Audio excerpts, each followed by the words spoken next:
साहेबे नावाचा मुलगा आहे. ठीक आहे तर होय. साहेबे नावाचा मुलगा आहे. नाना तिच्या पप्पाला काय म्हणतो तो नाना. ठीक आहे का तो शाळेतच जात नाही म्हणून त्याचे पप्पा तिचा रामे करतो. तो बिचारा दिवस रात्र कामावर कष्ट करतो, शेतात जातो, राब राब राबतो आणि तो आपल्या मुलाला शिकवण्यासाठी त्याची धडपड आहे. परत परत तो सांगतो वया साहेब्या तू शाळेमा जायना आवली काना जमाना सेना. वया साहेब्या तू शाळेमा जायना आवली काना जमाना सेना.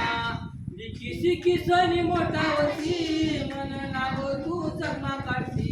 लिखी शिकी सनी मोठा होती मन नाव तू जगमा काढती. आता सर्वांच्या पालकांची इच्छा काय असते की माझा मुलगा चांगलं शिकावं, चांगलं बोलावं, चांगला मोठा होऊन नोकरीला लागावं अशी सर्व पालकांची इच्छा असते ना. मग त्या गाण्यात तो माणूसोय नाना मग त्याचं नाव आणि तो मुलगा पण नाना म्हणतो. त्याची तीच इच्छा आहे की लिखी शिकी तू मोठा होती म्हणून नाव काहीतरी तू तुला जन्म काढती. मग लिखी शिकी झाली मोठा होती म्हणून नाव तू जन्म काढती. लिखी शिकी झाली मोठा होती म्हणून नाव तू जन्म काढती. मग तो मुलगा काय म्हणतो